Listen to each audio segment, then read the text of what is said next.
Okay, we're gonna switch gears here real quick, and you guys will have to kind of talk me through camera distances to make sure we get that. We're gonna go through the equipment very quickly.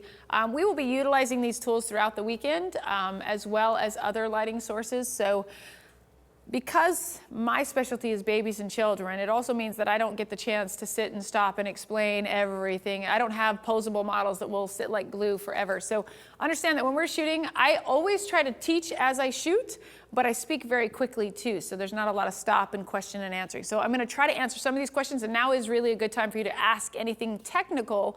You know, as long as you're not gonna make me look dumb. Just kidding, I know. Hopefully after 24 years I can answer it, but wanna go through the things. First of all, I truly believe in stability. I shoot in the camera. We're going to go through equipment on another day, but I shoot in the studio on a stand, a big stand that's it's called a Studio Titan. I'll show you that later. When I'm on location, I always shoot on a tripod. This is Manfrotto. A big shout out to Manfrotto. They're wonderful sponsors of ours. They sponsor our tours. I have had this, not this exact one, but mine at home. I've had it since I was 17 years old. The number is 058B. You can actually find all of my equipment if you go to sandyputch.com. There's a gear page, and we just put up every single thing we use. And you can link to it right there. So sandyputch.com, and you can find all of this stuff there, so you don't have to write down too much. But this tripod, again, as I said, I've had it since I was 17 years old. I'm going to show you why it's so important. When people think of tripods, they think of a ball and chain. Everybody thinks that this is the most uncomfortable, horrible way to work. But the reason they think that is they're thinking like this, you know, the whole pull the legs out. By the time you get 3 legs out, you've got kids everywhere, right? So what I want to show you is this quick release. This is the only tripod that has this. There are 3 levers here. I'm using these fingers, an L and a thumb, and it gives me the ability to move mighty, mighty fast. And I love watching your faces when I do that. Isn't that cool? I should have said, have the camera on them. That's usually a jaw dropper for people. Because I'm in boots and I don't normally shoot in this attire, in fact, I don't normally wear shoes, so that would be the farm life. But as you can see, I have the ability to go down to the ground, and typically I work this fast. I can go everywhere. Now, this is a brand new out-of-the-box tripod. Give it a week and these legs are super fluid, but you'll see when I shoot, I use my legs all the time. I'm like a Barbie doll here. Again, this is the key, these releases. I can release all 3 legs at one time. I can also release 1 leg at a time. So there's no other tripod that can do that. Now everybody is gonna go, that's awesome, I want it, and then they're gonna say, how heavy is it? Because I know these ladies here are thinking that. I've shot this for 24 years. I go all over the world just like this. Now, since there are hundreds of us out there, if we contact Manfrotto, they actually call this the Sandy Putch tripod at Manfrotto. I'm trying to get them to build a chick version, like a little version. So I want all of you to flood Manfrotto's Facebook page and tell them you want the small 6B, right? 058B, I'm sorry. Because this is not that heavy, and I would absolutely not go anywhere without it, but it would be nice if we could get a slightly lighter one. The head that I'm using is a pistol grip. It's a Manfrotto 222. This does give me the ability to go horizontal and vertical very quickly. I typically use a 70 to 200, so I can go horizontally and vertically here. But if I'm using another lens, a prime lens, I have that as an option as well. So this is my baby, and I go everywhere with it. As I said, stability is critical to me. If you're gonna wanna work as fast as I shoot, you have to work from a stable source. And you'll see why as I'm shooting. In fact, watch when I'm photographing live sessions tomorrow. Very rarely will you ever see me behind the camera like this. I almost do all of my shooting from this side of the camera. I pre-compose, and then I talk to my subjects. I tickle them, I play with them. There's a lot of control I have there. Oh, you're gonna love that one. There's no light on you. But I have that control. And so you'll see, I'm never behind the camera. I'll then recompose, be back here. Okay, look right here. Okay, we got you right there. This gives me the ability to never lose eye contact with the child. We're dealing with babies this time. I hope to come back someday and do children, but that is important with a child, because if you've got them locked on, they're not thinking about anything but you. So I cannot be back here, and I cannot be doing this all the time. So stability is critical. Now, I would say that in a normal session, I spend about 80% of my time using a stable source, a tripod or a camera stand. Always about 20% of my time. This is a QRP, a quick release plate. I'm gonna pop it off, and I'm gonna run around and catch those photojournalistic style, fun chasing the baby, running around, crazy shots. That's my playtime. But I'm going to in the first 80% of the time, I'm going to get the sellable shots. They're all going to be in focus. They're all, well, we hope they are. And I'm going to have that control. I'm not going to lose the momentum. One of the things I promised you today was to teach you how to do a newborn session in 20 minutes with phenomenally sellable images. And again, I couldn't do it without this. When I watch photographers shooting, this is obviously, you know, the most popular lens in our industry, 70 to 200, great compression.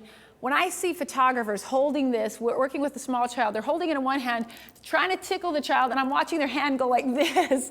You know, I know they're having focus issues for sure. There's no way you can do that. I struggle to hold that camera. And to interact with a child and handhold a camera is nearly impossible. So I'm not saying you can't do it. I'm not saying that I'm right, you're wrong. If you never touch a tripod, it's not going to hurt my feelings at all. I'm saying that to have the speed and the flexibility and to do what I do, I couldn't do it without this. Other tools, camera strap. I do not shoot with a camera strap in the studio because I'm tethered. I will have one on because we're going to have a ladder tomorrow and I'll be above a baby. Typically, I have a very sturdy stand that could not tip over. I'll have a strap on. Certainly safety is always our primary, so it is smarter if you're going to be holding an 8-pound camera over a child to probably have something like this. They are a nuisance to me, I'm not going to lie, that's why I use something else, but I would not, if you see me doing it, please don't judge me, okay? Safety is, I've never dropped a camera on anyone's face yet, and I don't intend to. A couple other things, Pocket Wizards. This is from the Mac group. We use Pocket Wizards as our receivers and transmitters. We just have our traditional, the Pocket Wizard Plus 2s. We also have the newer versions that we're able to do high-speed sync and some other fun things with, which we won't be touching this time. So Pocket Wizards are what are remotely firing the lights. And I know some of this is very elementary, but you have to understand there are people out there who literally don't know what a receiver and a transmitter is. And I remember the first time somebody told me, I had been with a cord for probably 6 years. So this fires the light. There's one on the camera, and of course there's one on the light, receiving and transmitting that information. It does make things a whole lot easier when you're dealing with them. Let's see what else. In addition to that, might as well stay on the Mac group here. With the Mac group, we have the Sekonic. In the Mac group, Pocket Wizards and Sekonic brands are both with the Mac group.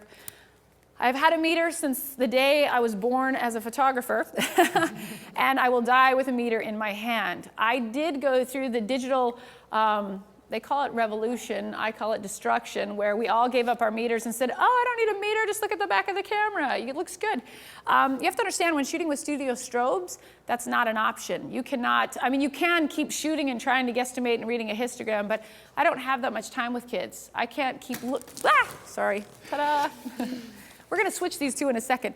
I can't keep looking at the back of my camera and hoping that once I get it right, that child's going to, I probably missed every opportunity that I need. You got it this time? Cool. So we're going to talk about lights and light placements. Before I end, one last thing, because this is awesome. Our goal is always to show you cool tools. So hang the meter for a second. This is also Manfrotto. In our studio, this is the light stand we use. They call this, what is the number on this one? This is 231B. It's also at sandyputch.com gear page, 231B. But what I want you to see is this. I can go all the way to the floor. I work with kids. I can go all the way to the floor, all the way up to the ceiling in 1/10 of a second. I think of camera stands just like you think of tripods. I don't want to be doing this. My child's halfway out the universe by then. So most of my work is on the floor. I don't want to be messing around on the floor. And when I can actually have the softbox touching the ground, that's pretty awesome. If you don't have room for this, there are smaller versions of this. Again, these are luxury items that over time you start to go, hey, you know what? It'd be worth doing an extra job to get one of those because it would save me lots of time that I could go home and be with my family. So this is a Manfrotto stand. We're working with Photogenics today, Photogenics Studio strobes. These are 1250s, I believe. We have both 1250s. This is pretty much the staple of my studio when it comes to studio strobe lighting. I use equal amounts of studio strobe and continuous light. Tomorrow, I'm going to showcase the Westcott's lights. Love my Westcotts, love my Photogenics for different reasons. I'm a huge, I just need a water, if that's okay. I love natural lights. We showed you earlier, I cut windows out of my building. I literally cut the walls down, things, to get that natural light in there. And so I use continuous light in my studio as an accent light to the natural light, just to give me separators and kickers. If I were in a tiny dark space, I would use continuous light as my main light, which would work as well. But people always say, which one's better? There's no answer there because it's impossible. I need them both. You have to decide. If you can only have one, you have to decide what the final outcome is. Continuous light is wonderful, but there's issues with shutter speeds and ISOs and apertures, because obviously there's only a certain amount of light you can get out of them. So if you have a very busy toddler that's running around like crazy, continuous light, there is a risk that you're going to have some focus issues unless you bump that ISO so high and out of my comfort zone. So with busy little children, typically the 1-year-old, we're probably going to spend a lot of time with studio strobes. Studio strobes can stop motion at a 60th of a second. That's what I'm looking for. I need to lock them down. I need to get that shot. I need it to be in focus, and I need it to be well lit. So there are many reasons to go back and forth between the two, and I literally, every single session that comes in, I would say 40% is studio strobes, and maybe 60% is continuous with natural light combination. They look totally different. They feel totally different. Another reason that I like these lights for what we're about to do is the control. I work with softboxes and softboxes and strip lights to do this type of work. Now I want to explain this setup real quick, because in my studio, this is actually a pretty traditional setup here. Anybody, family, children, seniors, whatever, comes in here, you're probably going to see a 3x4 soft box as my main light. You're going to see a 3x4 reflector. This is a super silver reflector. And again, this is all on my website. You're going to see a super, this is my favorite, by the way. These reflectors are phenomenal for controlling light. We use them mainly outside because they have the ability to control, like you can lock things down as opposed to those big wobbly ones that the wind blows away. So this is great. Sunbounce makes an incredible one. They're a great company. So that's one that I would recommend. So this is 3x4 reflector. This is Larson's 3x4 softbox. And this also is a Larson's 14x48, I believe. Yes, 14x48. This is my standard studio setup. I also want to make sure that you note that these are egg crates. This is my favorite light modifier when it comes to studio strobes. Egg crates create control. They tighten up the light space. It's very light in here, so it's hard for you to see this, but you can imagine, you can just see it with your eyes visually. When we open that up, the light broadens. By using egg crates, we compress it down. Our lights, and we're going to go through these images, we are notorious for what we call a kicker light, a separator, the light that separates the body, as you can see, off of the background. That is what separates an amateur from a professional, the use of light, the knowledge of how to use that light. So I'm just fanatic about these kickers. Now, this is standard setup, and if I were doing like a family portrait, we might have, so you can pull that over here real quick since we might not get to talk about it tomorrow. We may have a third light, just bring it in all the way in. We may, if this were a family portrait, we might have a background light. This is a 1250. I would probably use a 625, which is about half the power. And these are this is a honeycomb grid. And this is the same thing. You understand it's controlling the light, and it's actually creating the vignette. And I'm going to go through this in slides and talk to you about it. This I would use to separate the subject from the background.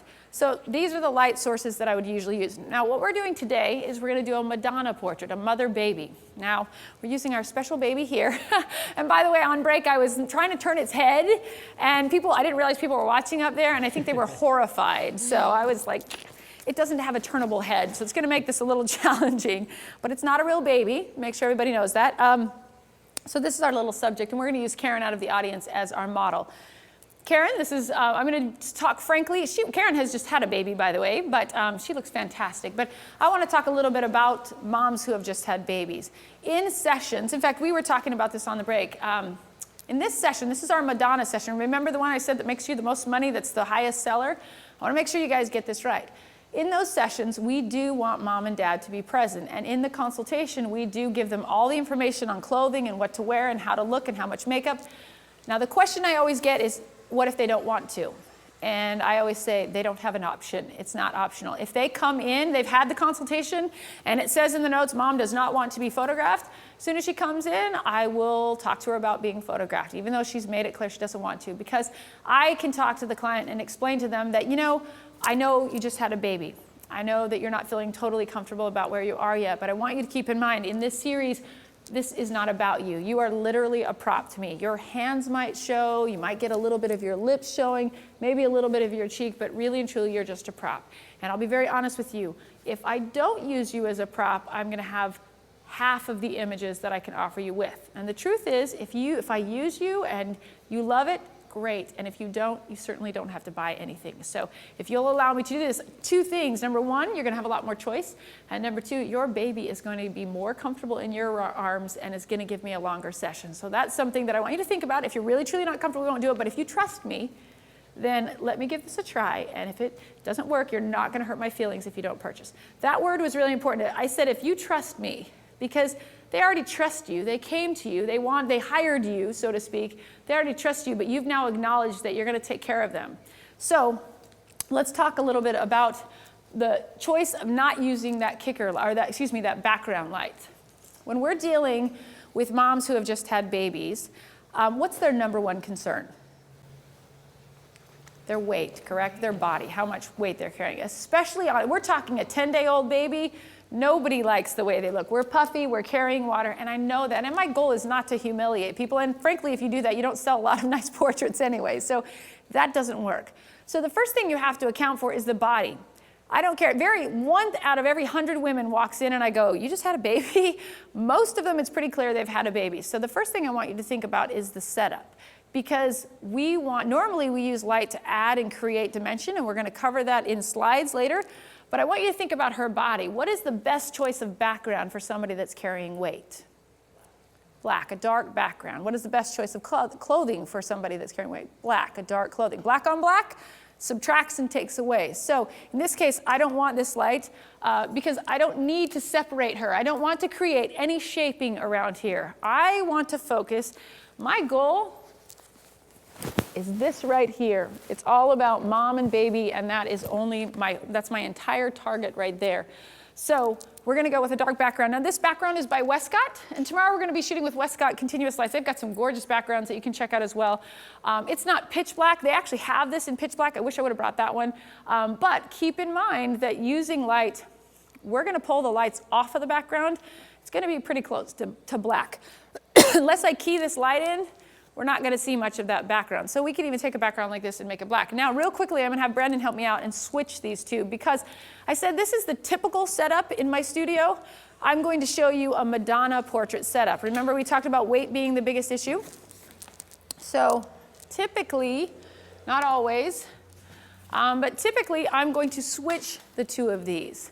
Now, I usually don't manually switch it. I push this one back and this one forward because I don't want to waste a lot of time. But in this case, we've got cords that are lined up the way they need to be. So what we're talking about here, all right, we're back together here. Now, I'm going to re-meter because we didn't get to the meter yet. Now we're going to switch that horizontal. All right, good deal. So in my studio, if I were to push my lights back real quick, now what I have here is a big light flooding this way and a small light here. So my main light just became a very small light source. What I'm actually doing is cheating, because I'm going to bring this up and in. And now what I'm going to do is take my reflector and go like this. And what did I just do? What is that? What is this now? Strip light. Thank you. It's a strip light. So I just cheated, didn't I? I could put a new strip light on there, but I have minutes with children, not hours. So that's my cheat. I can block that light. I now have two tiny light sources. What are tiny light sources? They're direct lighting, right? So I can now control how much light is actually hitting the subject. I can hide all of the weight issues that may potentially be a problem. So we're going to meter these out. Now, typically in my studio, and I say typically because I like to think that I'm creative and don't set it to F8 and go, but to be honest, in studio strobes, we set it to F8 and go. Because you know why? 24 years ago, a photographer said, set it to F8 and go, and I believed him. So that's what I do. F8 is obviously a good range for exposure and focus. I'm sorry, not exposure, for focus, working with any subject. So remember, that studio strobe only. If we go to continuous light, I have to meter to the lights, and it totally changes. using a Sekonic meter. This is the 358, the L358 meter. Like I said, I will die with a meter in my hand. You will never prove to me that you should not meter out. Do you know why? Because you teach yourself how to see light. With a meter, what happens is after so many years of clicking that, especially with natural light, when you click it and you go, I knew that was going to be f8, pretty soon you become a human meter. So I literally, after this many years, can walk in any room and I can tell you exactly what ISO and exposure, and I can make adjustments if I need to bump my ISO and change my aperture because I've played with this my whole life. My brain has become that meter. So visually seeing it is far better than going, that looks pretty good.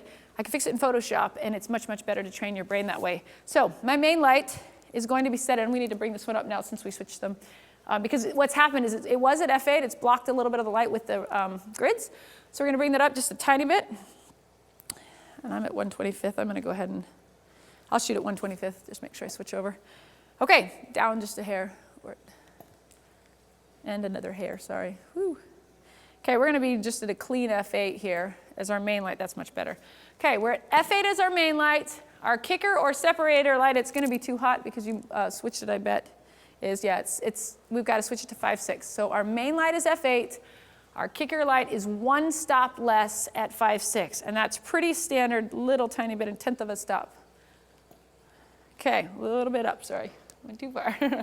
All right, so we are 5/6 and f8, one stop less, and that's pretty traditional with the work that I'm going to do. I want to separate the body, but I don't want to blow her up by no means. Now, usually she's in dark clothing, which helps as well. I selected you because you had long sleeves.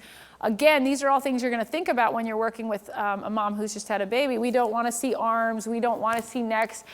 Turtlenecks used to be popular, not as popular now, but we're going to try to find ways to work around that. All right, I think we're good to go. The last thing I do want to mention is we do color balance our cameras before we shoot. You already did that, correct? So we always color balance. We're fanatics about that. We want perfect captures before they go to Photoshop so that we just have to start working on the artistic elements. So we use this as a PhotoVision disc. And we use PhotoVision disc and gray balance our cameras, and we're good to go. So I think that's it.